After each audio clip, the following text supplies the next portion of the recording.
My name is Karen Stevens. I'm conducting an oral history interview with Kelly Callahan.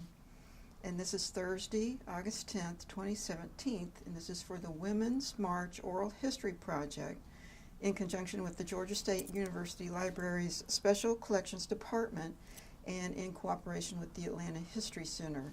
We're recording this interview at the Atlanta History Center here in Atlanta, Georgia. So Kelly, before we talk about your experiences during the march, I'd like to get a little biographic information about you. What year were you born and where were you born? I was born in 1966 in Kettering, Ohio. Ohio. How did you get down to Atlanta from Ohio? I took the long road, Karen. Long road. I went from Ohio to West Africa and then to East Africa and then to Atlanta. So it was definitely not by driving.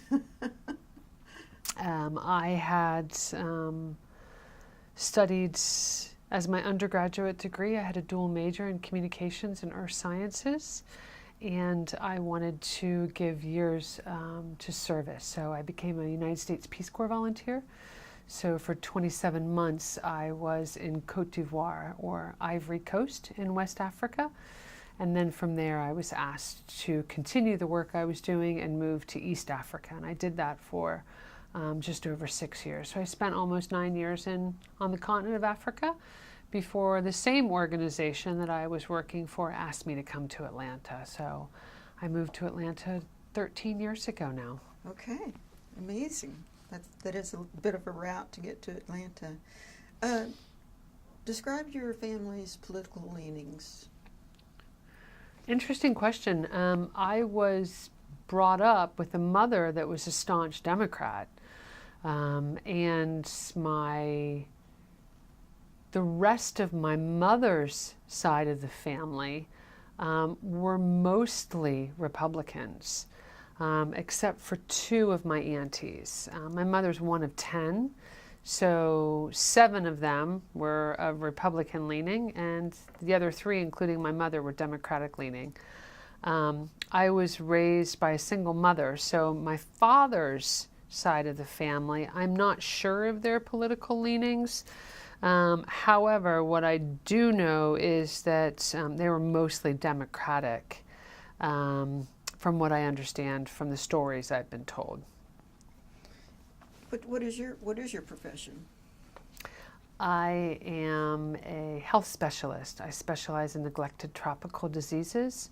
I'm the director of a trachoma program. It's a blinding disease, and I work for the Carter Center. So I work for our former U.S. President, Jimmy Carter. All right. Do you have a political party that you support? I do. I support the Democratic Party. Okay. And have you been involved in political activities before? I have. I've been involved. I have to be careful, though. The Carter Center is nonpartisan. We are a nonprofit. So it's a bit interesting. Every president is given the ability to have a federal library and a museum. So President Carter opted to have his federal library and museum in Atlanta, Georgia. That is a federal institution that's federally funded and does have partisanship. It is democratic in nature, as President Carter is. As soon as you pass through a set of double doors physically, and if you will, by mission statement and vision statement, as soon as you pass through those double doors, we're nonpartisan. So I don't often share my politics in my place of work, because we try to keep that ethos of nonpartisanship. And we're bipartisan as well, so we believe that everyone has a democratic voice, no matter what your party is. So by virtue of who I work for, you would guess my leaning in the workplace. Personally, I have done quite a bit in the past. A lot of campaigning, a lot of phone calling, a lot of work with the group, an Atlanta Area Return Peace Corps volunteer group that I'm involved with, doing a lot of campaigning for John Lewis and for other candidates as they've come up, for mayor's races to every other race that there has been. I've done a little bit with my group and then privately outside of my work. Okay. Thanks for that explanation, by the way, about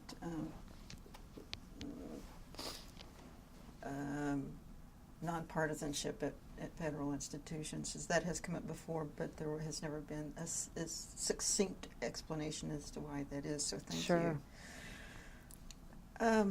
Do you have family members who have participated in political activities before? You know, my mom did years ago.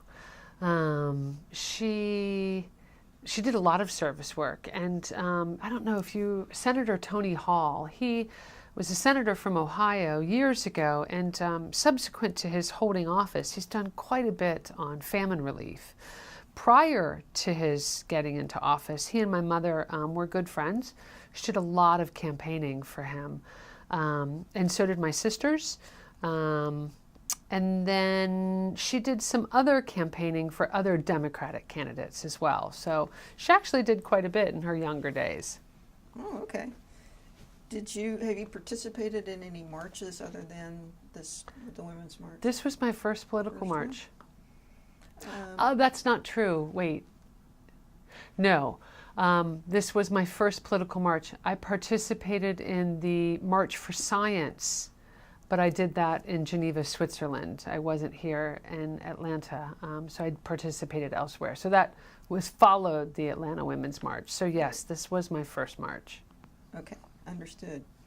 So let's get to it. Why did you march on January 21st? Why did I march? That's such a great question, Karen. There's a lot of reasons that I marched.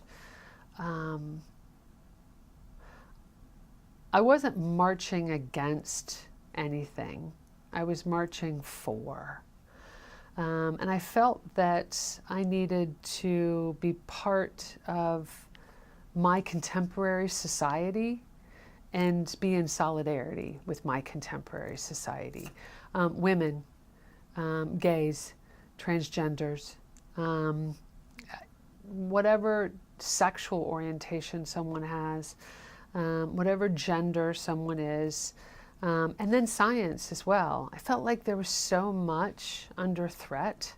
And I was, quite frankly, I was trying to stand for something, but not against something, because I was so angry. I really was angry. And I wasn't angry that Hillary Clinton lost. I wasn't angry that the Democratic Party lost.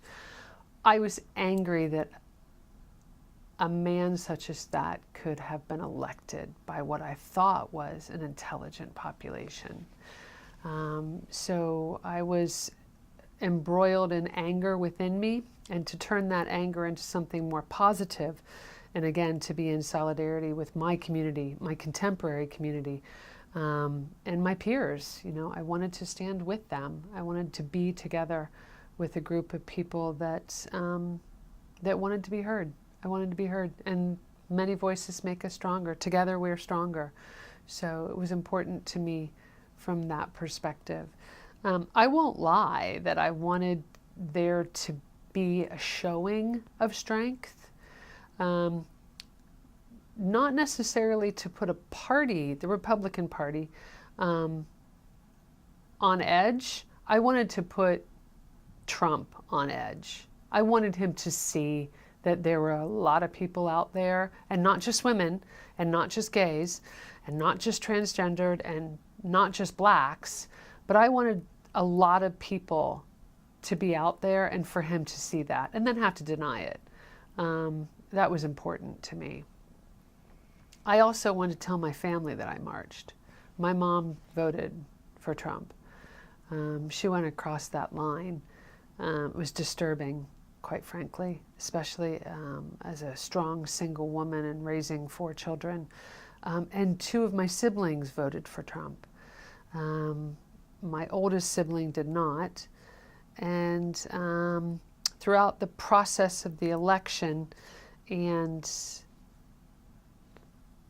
in preparation for a lot of the debates, I was having back and forth discussions with my oldest nephew, who had just turned 22. And at one point in time, he called me and said, Auntie Kelly, I'm really concerned and confused. I think my dad is going to vote for president or for Trump, and I don't know what to do about it.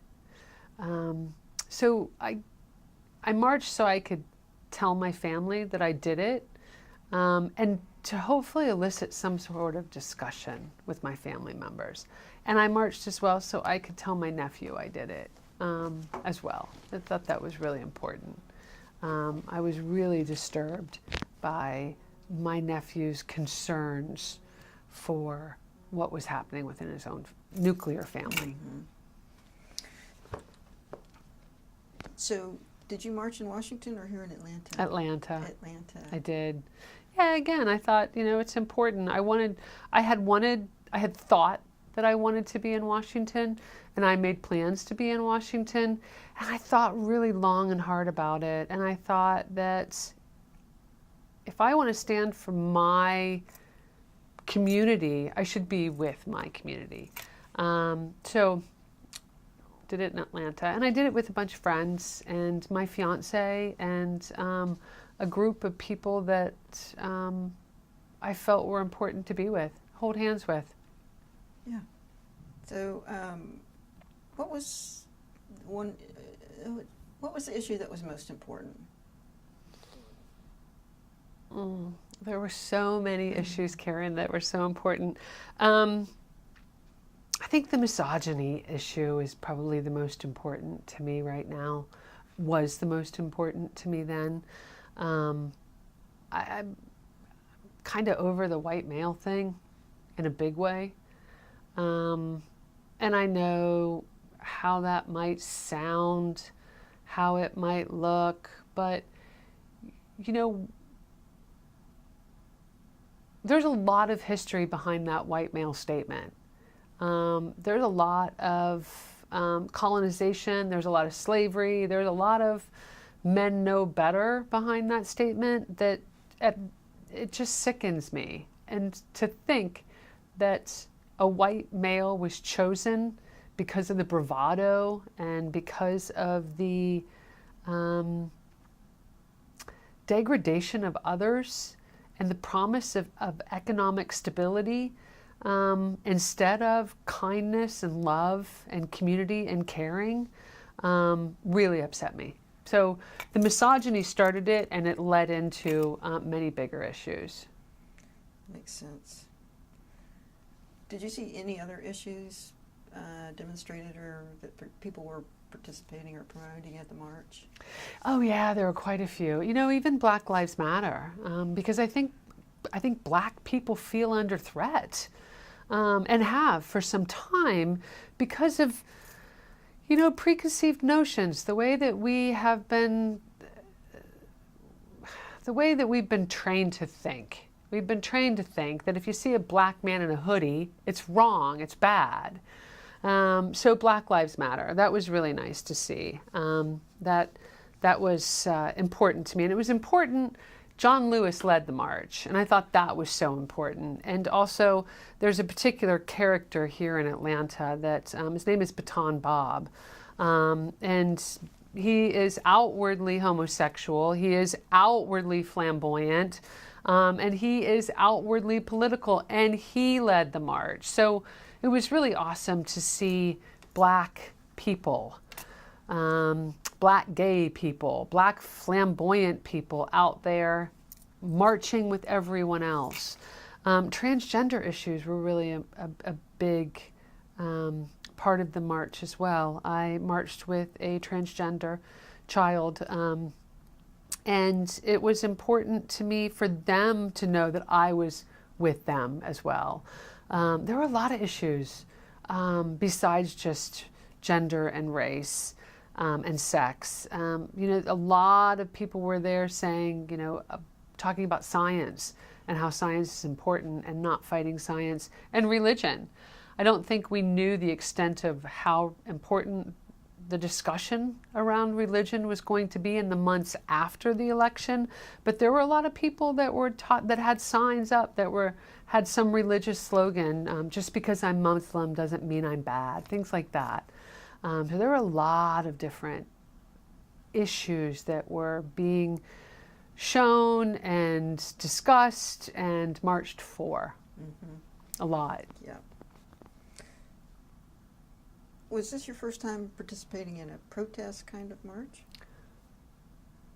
Yes. Yes, this was not my first time participating in a protest, but in a protest kind of march. Yes, absolutely. I've participated in other protests in the past, signing lots and lots and lots of petitions, and sending letters, handwritten letters, making phone calls.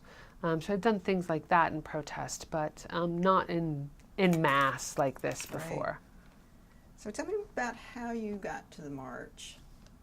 How did you physically get to the march, and who did you go with, if you did go with? Well, you said you went with some folks. Right. How did you get to the march? Yeah, it was pouring cats and dogs, pouring down rain. It was unbelievable. We were going to take Marta from my home, which is in a place called Cabbagetown. It's not far from where the downtown area of the march was. We were going to take transportation, the train, but because it was pouring down rain, we decided to get an Uber. So we asked for an 8-person Uber that came and picked us up. Nice. And dropped us right at the mouth of the convention center. Again, it was still pouring cats and dogs. And so we went into the entrance of the CNN Center. Sorry, it wasn't the convention center, it was the CNN Center. And the security guard was letting people into the front lobby entrance to just stay dry until the march started. Nice. So yeah, it took us about 40 minutes. So we stood in the lobby for about 40 minutes, which was awesome because then we got to talk to lots of other people and see other people's signs and really build a sense of camaraderie and start to build the anticipation for the march, which was great. So you went with, how many people did you go with? 8? There were 8 of us in total, my fiance and one of my friends and her husband and her child. And then 3 other girlfriends, Mm-hmm. 4 other girlfriends and her new husband. So yeah, I think that's about 8 of us. Were your friends and family supportive that you were going to do this march? My friends were, absolutely. My mom didn't understand it. She does now. She didn't then. And my sister and my brother were combative about it. They didn't understand it, and they were not supportive. To the point where when I posted some things on social media afterwards, they were outwardly combative about it, which was a bit painful for me. My oldest sister was very much in support of it and had hoped that she could march as well, but for her own personal reasons, she didn't. So, going back to getting to the march, did you know it was going to rain? No, we had no idea. We had thought there would be a little bit of rain, sprinkling, but so we had weather gear on. I mean, I had a raincoat and we had umbrellas, but we had no idea there would be a deluge like it was. It was massive, massive rain and flooding. And you decided to go anyway. Oh God, yeah, absolutely. You don't melt in the rain. You don't melt in the rain. Nope, don't melt in the rain. Well, that makes sense. Yeah, and if lightning struck, I mean, there were so many of us that it probably wasn't going to strike me. Being the tallest one. Right. The people that you marched with, did they have similar issues that they were marching for? Or did everybody have different issues? Talk a little bit about that. You know, interestingly, one of them is a UK citizen, and not even a citizen of the US, but he was just absolutely, and I'll coin a phrase or a word they use, gobsmacked by the election and that Trump had won. So he was marching in solidarity with women. He has 3 daughters and had just married his now wife, and was marching for the 4 of them and also for other women, strong women. So that was very interesting. My fiance marched. It was his first election. He'd never voted before. And so he felt, I think he felt robbed a little bit, is what he sort of termed it. He was robbed in principle because he couldn't believe that an intelligent America would vote for. And the margin of win was so slight. I mean, just to put things into perspective, Trump won by such a slight margin, but still enough people voted for him. And that's where my fiance was coming from. And he voted in support of me. It was a women's march. He marched also for the issues. He felt pretty strongly about women's rights, women's issues, the LGBTQ society, and Black lives, and he's got a lot of Black friends, and he just, for those that are marginalized, that's who he marched for. Yeah. My girlfriend that brought her child's transgender, so clearly marched in support of her child. It was really important, and they came as a family. So that was really cool to see that.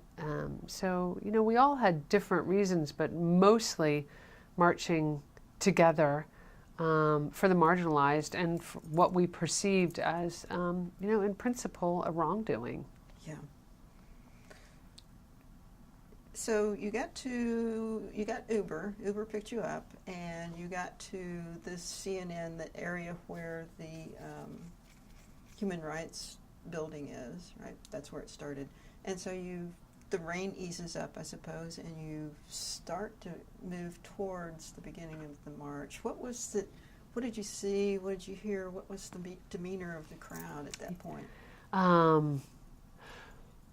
Yeah, we walked down left the CNN Center and started to walk down towards where the march was going to start. But it actually started around the other side of the building. So we got to come down this big hill and really get a good look at the size of the crowd. By all indications and by all reports, there was going to be about 10,000 people. Well, as we rounded the corner and came up on top of this hill from one building to go down into the valley to go back around the other side of the building to get to the start of the march, we soon realized that 10,000 was not the number. There were thousands and thousands more people than 10,000. And there was no way we were going to get to the front of the march. There was no way we were going to get to the tent where the march was starting, where John Lewis was going to galvanize by a starting speech. There was no way we were going to get there. So we came down into the crowd itself, into a big green space that had a large fence around it, and it was thick with mud. And no one cared. Really? Nobody cared. Everyone was excited, happy. We had a bunch of stickers with hearts that were heart stickers that said, "Your life matters." And so we started just unsticking those and putting them on people's cheeks. So then eventually we had people coming up to us and asking us for stickers, which was really awesome. The mood was one of, it was happy. I sensed no anger whatsoever. I sensed happiness, a heightened energy, but a good vibe, like a really good energy vibe. Good people coming together to be a voice together. No one wasn't smiling. I didn't see anyone that wasn't really happy. And that was such a cool feeling. It really was. It was just amazing. There was also a heightened sense of expectation. People wanted to start walking, to move. But the crowd was so huge. They were delayed by almost an hour. Oh, I think it was just over an hour. The delay was really long because of the massive size of the crowd. So as time went on, this heightened sense of expectation began to rise even more. There was starting to be some questioning over time. What's going on? Are we going to march? Are we actually moving? Where's John Lewis? Where's Baton Bob that's going to start the march? So we kept flitting around with our stickers during that whole period of time, and really engaged some people in conversation through the use of the stickers, which was really fun. Got to ask some people why they were there. Got to ask some children why they were there. What did they say? I came from my mommy. Oh. Was a great response that we got several times. I'm here with my mom. My mom wanted to come. I'm supporting women is what a couple teenage girls said. You know, a lot of gender support came up when we asked about stickers. You know, and it's funny, Karen, I didn't hear anyone say because I hate Trump or I hate Republicans or this is disastrous. It seemed like everyone spoke about in support of, for, not against, and really just filled the atmosphere with more happiness and joy. And again, solidarity. That was such a cool feeling of solidarity. It really was. It was fantastic. In my opinion, that's much more sustainable than being against. Just my opinion. Absolutely, I agree. Standing for rather than against. It also elicits a different response from people. You know, if we're all talking about standing for, it comes across as very positive. And we're not necessarily challenging someone's beliefs right away. We're just making our beliefs known. And I think that can open different conversations. And you know, that's one thing I was hoping for when I posted some things on social media, was letting my family and friends know I did this for X, Y, and Z. You know, gender issues, misogyny, racism, religious animosity, not against the Republican Party or now President Trump. So I was hoping, and a lot of friends responded really positively. There were only really 2 negative comments, and that was by my brother and my sister. Did you have any expectations when you woke up that morning about what the march would be like and what it would mean for you? That's a really good question. No, I didn't. What I did have an expectation of is I would be with people I love, and that I was doing something that mattered. And that was the only thing that I carried through that morning. I didn't have an expectation of crowd size or the feeling of the crowd or the motivation of a speaker or being part of anything in particular other than my community and solidarity. Okay. So what were your thoughts and feelings during the march? Well, I had an interesting thing happen before the march started. We were all kind of standing at the mouth of this green space, my group. And there were now, my group had joined up with a couple of other groups. So there were probably about 25 people in my group. And my fiance is very tall, he's 6'7", and so I could see him kind of about 8 or so people back having a conversation with one of the members of another group that we were with. And maybe it was my training in Africa for many years, but I'm a keen observer of crowd movement and when crowds start to displace or, you know, anything that happens within the context of that. And so out of the top of the area where John Lewis had been speaking, I saw a surge in the crowd, and I knew right away that they were moving John Lewis through to the front now. So where John Lewis was, that couldn't be the front of the crowd because there were just too many people. So they were going to have to take John Lewis and Baton Bob to where the front of the crowd ended, if you will. So I knew it right away. So I grabbed my girlfriend's hand and I said, do you want to shake John Lewis's hand? And she's like, shake John Lewis's hand? Of course I do. So I yelled to my fiance, who of course couldn't hear me, my girlfriend, and I said, do you trust me? And she said, of course I trust you. I said, okay, so whatever happens, you just got to roll with me.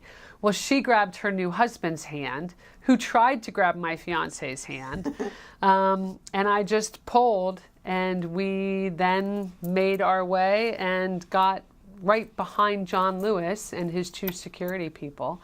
And so we snaked all the way to the very front of the march, and we marched with John Lewis, which was really awesome. It was really cool. Yeah. The whole march? The whole march. We fell back for about maybe 10 or 15 minutes and let some other people kind of move towards the front a little bit. But then we picked up our pace towards like the second half of the march. It was fantastic. Like Describe that. Literally just got right up towards the front. There was a lot of intensity in those like 6 minutes to get up towards the front, because they were literally parting the crowd. His security was, and then the march. The next tier of people in the march behind John Lewis were also assisting in parting the crowd, and then also a line of security. So we got right in behind his two security. I got right in behind, and I just never let go of my girlfriend's hand, and she never let go of her husband's hand. Unfortunately, my fiance was not able to keep up with us. So I texted him. That's when we fell behind. I texted him and said, I'm with John Lewis and we're at the front of the march, and if you don't mind. And he was so supportive. He's like, babe, do whatever you need to do and know that I love you, and you are exactly where you're supposed to be. And that was really exciting. It was just so much. There was so much. John Lewis is a freedom fighter. John Lewis stands for so much. And I've known John over the years through interactions at the Carter Center and with President Carter. So for me, it was deeply personal to be with John Lewis at the front of the march. It became even more personal. At one point in time, we dipped over a hill and they stopped. We hadn't even hit the dip. We just kind of crested the hill, and John's two people that were sort of advising John and talking with him said, stop. And everyone turned and looked at the crowd behind them. And that brought me to tears. I mean, it was just to see a wall of people, and it went all the way down the road. And this is, a 4-lane road that we're on now. It just was absolutely awe-inspiring. John Lewis was taken to tears. He started really yelling about how much he loves Atlanta and loves his community. And look at the people that are standing for democracy and for women's rights and for the marginalized. It was powerful. It was very, very powerful. And he turned and he kept right on marching. It was awesome. And the friend that you were with, whose hand you had, and her husband, they were able to turn as well. Oh yeah, we were all right there together. Yeah, and it was as if John Lewis and then his advisors, and then that group, and then us, and then everyone's behind us also turned. So there was a massive thousands of people turning and looking at thousands of other people. It was really awesome. It was cool. We got some pictures, and it was just amazing. And you got to see all their signs coming at you, not just their heads and their colors and these pink hats and all of this sizes, shapes, and variations, but signs as well. It was a sea of humanity. It was powerful. What really. did that feel like to see? Oh, I had goosebumps. The hair stood up on the back of my neck. My heart just filled with love. Like I felt like my heart expanded more and got a little bit bigger. I felt really authentic.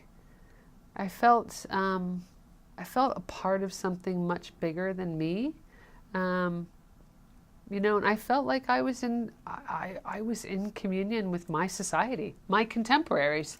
I was there with them, and we were all together. And there wasn't 1 or 10 or 1,000 or 10,000. There were more like 65,000 of us, and it was awe-inspiring. Again, I feel like my heart grew a little bit bigger. So at that point, was the atmosphere of the rally was it gaining in intensity, or was it just maintaining? I think it probably that sort of took it over the edge. There was such elation at the sheer number of people behind us. It never stopped being jovial and very energized, but I think that brought it up to another level. And it was interesting. As soon as we came back past the crest, came down from the hill, we started to come up where they were going to hold the rally. And on the right is a federal building. And on the top of that federal building and around the corner of that federal building, overlooking where the rally was going to take place, were armed federal officers. And they were armed with very big guns. So it was as if it was really strange, Karen, because that crest of the hill, everyone was filled with such jubilation and energy, and this is amazing, to then come down a little bit and look to our right, and almost everyone looked to the right to see these federal officers. Because when the first person in front of you starts and looks up, then you just automatically look up at what they're looking at. So everyone walked past them, and it wasn't defiance. It was defiance. It was defiance that, why are you here? We're peaceful. We're about love and community and kindness, and supporting the marginalized. Why would you be sent here, and why would you think otherwise? Knowing that they're just doing their job, but why were they there? And John Lewis worked that into his speech as well, which was cool. And that energized the group of people that were able to get into the rally space. But I don't think the energy ever changed, other than that one moment of, what are you doing here? And that almost like, oh, that's not good. That doesn't feel good. That's wrong. And then everyone started moving into that rally space and got very energized again. So the mood never really changed. It was a tiny, tiny ebb, and that's all. Do you remember some of the signs you saw along the way? I know it's been 6 months. So God, there were so many good ones. You're forgiven if you don't remember any. Thank you. There were so many good ones. There were a couple that was just, they were really funny. A lot of them using anatomical words to describe certain things. Just because I don't have a penis doesn't mean I'm stupid. Things like that. Those were kind of, that was the funnier ones. There were so many. There were just so many. We took lots of pictures of so many signs. I'm trying to recall if there were any, really negative Trump signs. And I remember quite a few saying things like, let's not grab him by the pussy, that were the converse to the derogative of Trump's words. Yeah, I remember those stuck out in my head quite a bit. Like, God, we've gotten to this point in our society where we have to actually put those words on paper and hold them up. Yeah.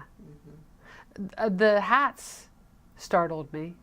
There were so many pink hats. I couldn't believe it. You know, I thought maybe there'd be a couple. But we talked to one woman that she had knitted like 50 hats. Oh, my. Yeah, and had handed them out to her daughters and her friends and her neighbors and anyone that wanted them. And that was awesome. There were a lot of hats. A lot of hats. Were people chanting as they were marching? Do you remember any of that? I don't.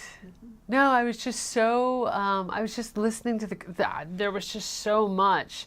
I don't even remember, I was so into it. I don't even remember if I was chanting.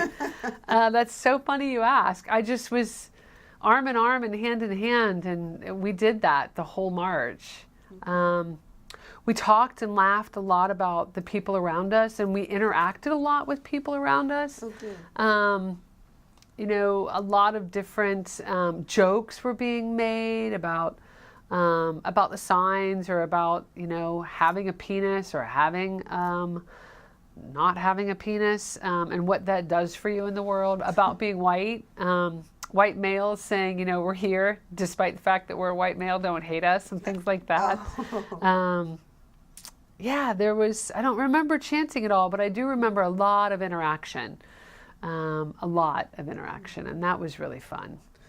Did you see any people protesting against against the Women's March? No, I didn't, as a matter of fact. Great. I saw no one protesting against the march. And the only time you saw police were at that point after you crested the hill? No. Oh. There were police, so those were federal police, or federal law enforcement, clearly marked differently. The Atlanta police were out in full force.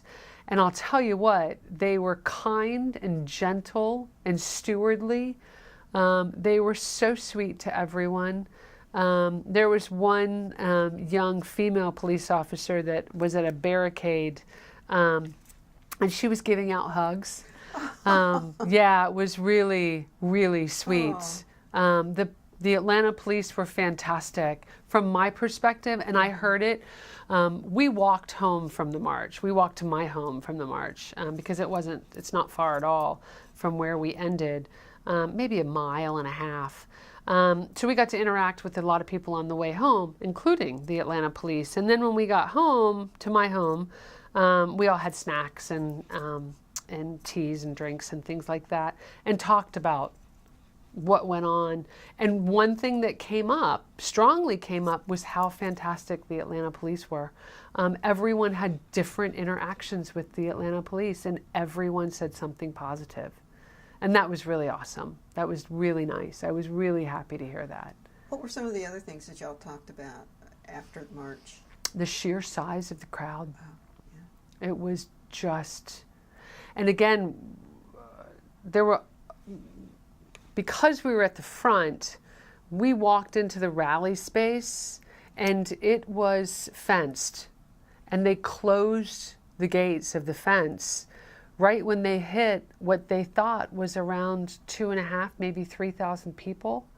They didn't expect anything more than 10,000. They didn't even think they were gonna get 10,000. Right. So they picked a space to have the rally and the speeches that they thought could safely and comfortably include everyone. There were so many people that were devastated that they couldn't be near the speeches, including my fiance and the whole rest of my group that we left behind, because we just marched right into the rally space. And I text them and, you know, can you get in? Nope, they've shut the gates. Yeah, because they didn't want a massive crowd problem to continue filing into that space. And if you get 10,000 people in a space that can only hold 2,500, you could have a serious problem on your hand. One person shifts too quickly, and it could turn into a negative crowd control issue. So I was pleased that they shut the gates. I thought that was a really smart decision on their part. And the people that couldn't get in understood after the fact. So that's one thing we talked about quite a bit. We talked about the size of the crowd. Everyone was totally elated, shocked, surprised. that there were so many people. We got reports pretty much almost instantaneously from the helicopters that were flying over doing quick crowd calculations. The energy, we talked about the energy a lot. It was picked up by The Guardian in the UK immediately, and actually my girlfriend and her husband and I were on the front cover of The Guardian that next morning. And that was pretty cool. We didn't know it at the time, but we were talking about The Guardian had already picked it up. And then we were looking at social media that marches around the world, not just DC and New York, but in Portugal. I mean, around the world, people were marching, and we had no idea that that was going to happen. So what did that feel like? The inclusiveness of that. Again, you know, I had said my heart grew when we saw that crowd size, but when we were home and we saw the marches all over the world, my heart just, I mean, blew out to a size that I didn't think it could. I was just overwhelmed with the response around the world. I felt part of a global community in a way that I hadn't before. I really did. Wasn't just my Atlanta community, and it wasn't just my American community. It was a community of the world. And you know, I've always felt like I've been a citizen of the world, not just a citizen of my neighborhood and my city, my state, my country. And that just further reinforced that for me. It was fantastic. Yeah. So I was going to ask you, y'all were unable to stay together completely. It's your fiance got left behind. Did you ever really reconvene, or were you able to come together at some point before the march was over? After the rally. After the rally. Yeah, after the speeches at the end, and then we came out after that. So the three of us, it was only the three of us that were able to get into the rally, my girlfriend and her husband, and the others stood outside the gates and tried to listen, and then we met up with them and walked home. So did you heard the speeches? Mm-hmm. What'd you think? Were there some you liked, some you didn't like? John Lewis was fantastic. That was great. Do you remember what he talked about? He talked about a lot about community and a lot about the Democratic Party and standing up for what you believe in, and that this was illustrative of that, and that he was a freedom fighter, and that he will, to his last dying breath, fight for freedom. Because that's what's important, and it's important to do it together. He talked about how surprised he was that there were so many people. He talked about the crest of that hill and turning and looking at those people. And he talked about how peaceful we all are in the face of federal police or soldiers on the roof of the building across the way, that we were going to be peaceful no matter what. And the only way to get something done is through peace. So, you know, he tied everything together for me. The organizer of the march, she spoke as well. And, you know, she was so elated with the turnout. She was shocked. She got emotional. She cried. I thought that was fantastic. It was a really prideful moment for her, and it was just awesome to be a part of that. It really was. Yeah, those were the two that stuck out as really very intense for me, and that had the message of why I was there. Yeah. So, describe any moments that really stand out. I think that moment when I looked at my girlfriend, I said, "Do you trust me?" And she's like, "Well, yeah, of course I trust you." And I'm like, "All right," because you never know where it's going to go with me. I'm impetuous. Sometimes it works, and sometimes it doesn't. And then that moment when we got to the front with John Lewis, and just marching on with John Lewis, that was awesome. That was such a great moment. And then when my fiance texted me and said, you know, yes, keep going, It's, you're right where you're supposed to be. That was awesome. You kind of feel, I tend to feel like if we go somewhere together, we should stay together. We want to be together. But he immediately responded, you're right where you're supposed to be, and don't worry about it. Keep going, which was awesome. Very supportive and loving and kind. And that struck me. Those were the three moments that really stood out for me. How'd you feel the day after the march? I still felt pretty energized. I still felt pretty good. I was also embroiled with and sort of digesting how to react to the negative comments from my family members. So there was a lot of back and forth and discussion with my fiance about that. A lot of meditation on how to deal with that, to be kind, and to stand for and not against. So that was interesting. But I was still rather elated as I went through my response in my head and responded to both of my siblings.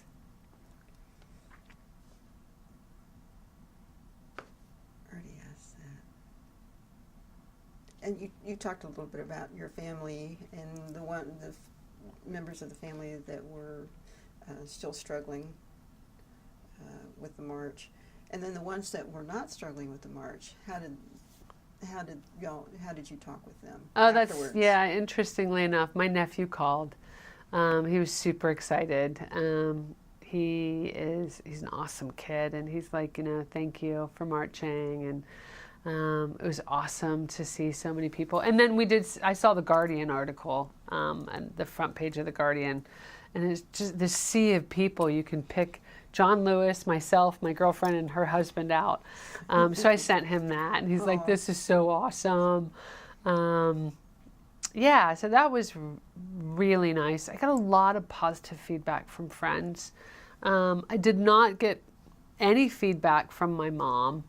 I didn't expect to. No expectations on that one. My nephew was really positive, and that was really cool. Yeah. What do you hope will happen now? Well, Karen, if I said that out loud, that would not be a good thing. Okay. What do I hope will happen now? I'm hopeful for several things. I'm hopeful that marginalized populations know that their voice can be heard and should be heard, and they feel a little bit stronger and a little bit more supported. Politically, I hope that the Republican Party takes a hard look at their white male ethos and their socioeconomic status and their doctrine towards marginalized populations. In governance, I think their governance is lacking. And I'm not saying that because I'm a Democrat. I'm saying that because I'm rational and reasonable. You don't put 20 men around a table to talk about women's health care issues, 20 white males to talk about women's health care issues. Mm-hmm. Their governance and their stance on issues, I hope that they review that and take a good look at that. I hope that President Trump is impeached. And at the same time, I hope that if Pence has to take over for him, that Pence is made more reasonable by others. I hope the new Secretary General is able to discipline the White House to a certain degree at this stage. We are a laughing stock of the world. We look a fool, an absolute fool, based upon what Trump is doing. So I really would like for the Republican Party to look at their governance stance, their ethos, what they're doing and not doing. I would like Trump to be impeached. If Pence takes over, I'd really like him to have some reasonableness intoned upon him. I would really like the new Secretary General to, again, put some order in that White House. My hope is that the Democratic Party looks also within and looks for a candidate that could run in a way that won't make others stand against the Democratic Party. Unfortunately, a lot of the votes for Trump were against Hillary Clinton because she's considered an established politician. She was considered part of the problem in D.C., part of the problem in government. So a vote for Trump was a vote against Hillary Clinton, and I hope that the Democratic Party can see that. I am hopeful that we can repair some of the bridges that have collapsed because of Trump coming into office. I think Angela Merkel, I think Justin Trudeau, I think many other statespersons are really shocked that what they considered a very intelligent country did. And I think it really hurt our standing in the world. Seeing Trump at the G20 and having him not sign the Paris Accord, backing out of the Paris Accord, and seeing his stance on immigration in a religious context, the statespeople around the world are really shaking their heads, and I'm hoping that we can repair that in some way. In the short term, I don't know how we can with Trump still in office. So maybe an impeachment will start to repair some of those bridges. But, being a society that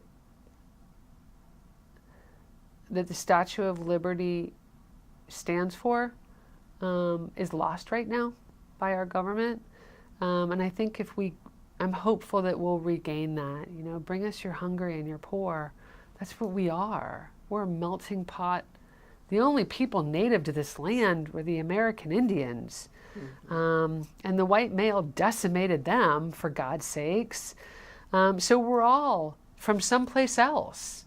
Mm-hmm. So how dare any one of us think that we shouldn't let others in because they're not from here and they represent a threat? Well, of course there's some that do. I mean, there's extremism and everything, but I'm hopeful that we'll come to uphold the values that the Statue of Liberty stands for again, that we stand for again, that she's a symbol of. I'm hopeful that this will embolden women in some way, shape, or form. Yes. It's funny, Karen, since the march, I've become more in tune with women apologizing for the space they take up. And I challenge women. When standing in line at the grocery and a woman bumps me and she says, "I'm sorry."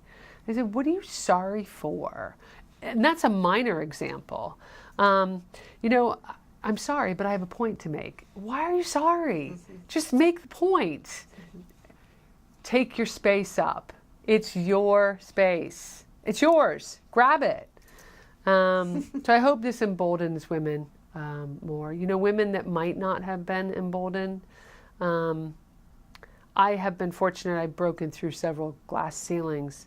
I'm the first female director of the international health programs at the Carter Center, which is odd given President Carter's proclivities and his mission. I just don't think the Carter Center ever really saw it, that the public health world was producing males. So that's what we had.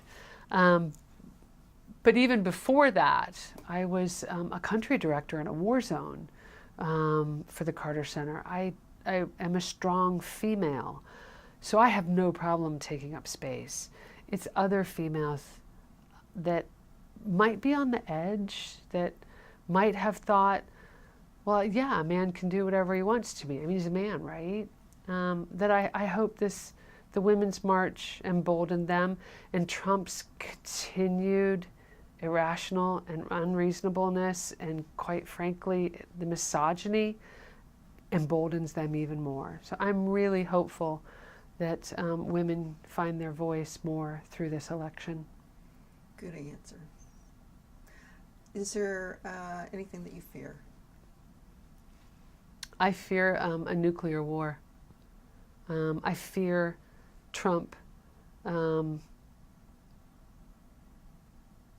Testosterone is real. Ego is real. Trump has both in spades, and I fear that he will want to show his power through his ego and surges of testosterone and put us in a war we should not be in. And whether that's Afghanistan or North Korea, I am fearful of that. I'm also fearful that we are now mining for coal again on federal lands. I'm fearful that we are degrading our environment beyond our ability to ever come back from that. That's a big fear of mine. I'm fearful of anarchy if he does too much. I'm very fearful of anarchy if he does too much. I could see it happening. I could see our population rising up and against, and I'm very fearful of that. We're on the edge right now. This is a tipping point, and I think that we need to be careful at this time in terms of this tipping point. I'm fearful that if he doesn't recognize that we are at a tipping point, that he could do something to push us over the edge, and it could lead into some anarchist movement that would not be good for America. It wouldn't be good for the world. It wouldn't be good for democracy. No. Will you continue to support the mission of the march by attending future marches? Oh, absolutely. Yeah, I attended the March for Science in Geneva, Switzerland. That was cool to do it someplace else. And yeah, absolutely. Yeah, absolutely. Did any part of the march surprise you? Did any part of the march surprise me? Baton Bob's pearls surprised me. They were very big pearls. There was nothing really besides the crowd size. That was a big surprise. I don't think any one of us thought that we would swell to that size. That was a big surprise. So yes, I was surprised at the crowd size. And the media coverage, how'd you feel about that? Good. Good? Really good. Yeah, I have to confess I didn't watch any local media coverage. We watched all international media coverage because I was so surprised at what it swelled into. I was also surprised that the New York, the DC march was so big. No, it was the New York march. Actually, DC and then New York, but DC, they couldn't even move. There wasn't a march. It was a stand. And that was a big surprise, which I thought, in retrospect, that's really cool. They just took a stand. They didn't really take a march. I didn't think about that, but... Yeah, everyone took a stand. There were so many people they couldn't even move. That was cool. And the DC march, I was really happy about the size of that as well. Yeah, that was fantastic. So I was surprised, happy with the media coverage, and surprised by the outpouring. How have you felt about Trump's and the new government's activities since the march? It's been 6 months. Ineffective, clearly not intellectual, chaotic, confused, socioeconomically driven, fat, lethargic, stupid, Yeah, that about sums that up, I think. When alternative facts were brought out, that was when I really had to step back a little bit, Karen. The days after the election, I was very angry and I was very focused on reading everything. I had a lot of anger in me. The march helped quell that quite a bit. And then as things progressed and I saw the intelligence level, the chaos, the confusion, the irritability, the outbursts, and then alternative facts, I just kind of went like, I'm not really going to pay that much attention anymore. I'm going to look at the issues. I'm no longer going to look at the personalities or the baseless lies. I'm going to start paying attention more to the issues. So I've always been an issues person. Anyways, I haven't voted party lines, although the issues have always taken me to vote in Democratic line. So I am, that is very clear. But I wanted to step back and start looking at the issues more because we're a fool. We've run amok. Mm-hmm. Our current president is a fool. Mm-hmm. Yeah. Let me ask you this. Has the march changed you in any way? Has the march changed me in any way? Yeah, I think I feel part of a community in a different way. I feel, like I said, I feel a part of a global community in a different way. I feel sometimes a wink and a nod to a woman now elicits a different response. I've become more tolerant of the other side as well. And the march did that because I engaged others in conversation as to why I marched. So it made me more tolerant to listen to them and give them some space and not just give my opinion. And that's been nice, We're going to agree to disagree on most things, but it doesn't mean I don't have to dislike them. I've become more tolerant. My mother now is complaining about the Trump presidency. She is very angry. She's now calling him a fool and a liar. And she is very upset that he's pulling out of the Paris Accords. She's been an environmentalist, not in work responsibility, but in her life. She's always vowed to protect the environment, and a naturalist, and is very upset about the coal mining on federal lands and what's happening. Just this morning on our morning phone call, she once again called him a fool. And since the march, I don't say as much anymore, so why'd you vote for him? I don't say that anymore. Mm-hmm. I did between the election and the march. Mm-hmm. I kept questioning, but the march has changed me, absolutely. More definitely to the good. I'm more tolerant, I listen more, and I do feel more a part of a global community. Well, as we start to wrap this up, I'd like to ask you, what strategies can you suggest to people who are trying to cope right now with the uncertainty and the issues? Well, I think a couple coping mechanisms that I've employed. After Nixon, we didn't fall apart. Everything will be okay. I have that on the back of my door as a sticker. So every time I leave my home, I look up and I repeat to myself, everything will be okay. There's enough, we have enough, our judicial system is enough to keep us in check. For him running amok, for the Republican Party making massive changes. Look at what happened with the ACA. That was not changed. The Affordable Care Act. Yes, the Affordable Care Act was not changed. So there's coping mechanisms are to remember that there are sane people. There are some rational people. Not everyone is voting upon the Republican or the Democratic lines. Another coping mechanism that I've employed recently is to look at the Republican Party and realize how fearful they are. There's a lot of fear-based decision-making. They're scared they're going to lose their standing in society.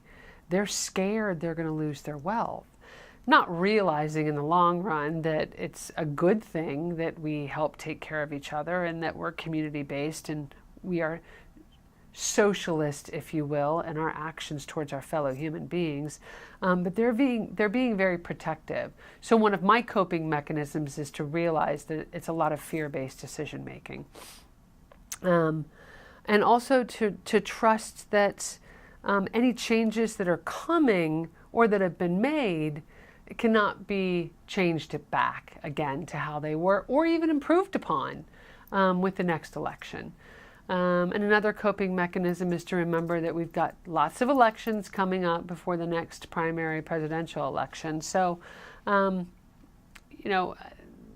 are a couple ways that I cope with. I also cope with, my other coping mechanism is to continue doing esteemable acts every day, being kind, letting people in traffic, being gentle, asking people how they are, being human. And if I can elevate a woman, I will elevate a woman, without doing it based upon her just being a woman, but doing it in a way that lets her know that because she is a woman, I want to do this. That's how we can cope. We can cope by helping each other, being kinder, gentler, better people ourselves. That's what makes a great nation.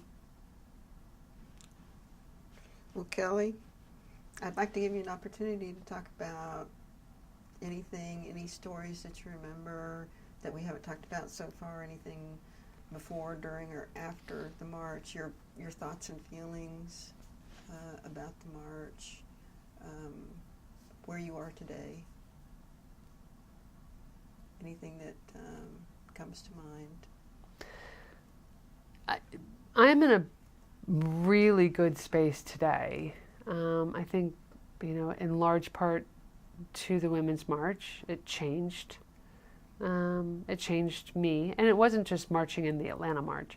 It was seeing all the marches in the other cities in the United States and the other cities in countries across the globe.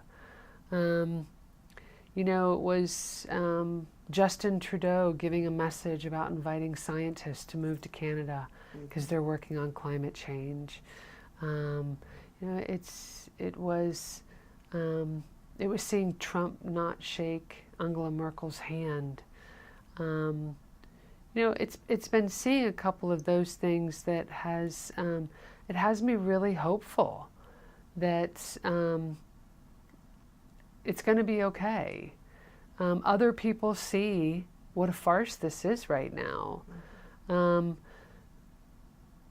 And that there's a portion of our population that's been marginalized that we didn't really realize they were marginalized, that they felt marginalized, and that they need some help. They need some education, they need training, they need capacity of having different jobs now that an industry might be changing or technology might be going in a different direction. And we need to look at that as a society. That it's made me hopeful that, Karen, we can always find some good in negatives, and we have to look at a negative.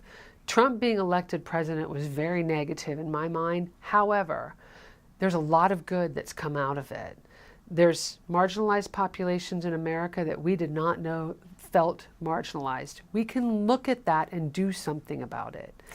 We did not know that the Affordable Care Act does have there are some challenges to it. There's some concerns about it.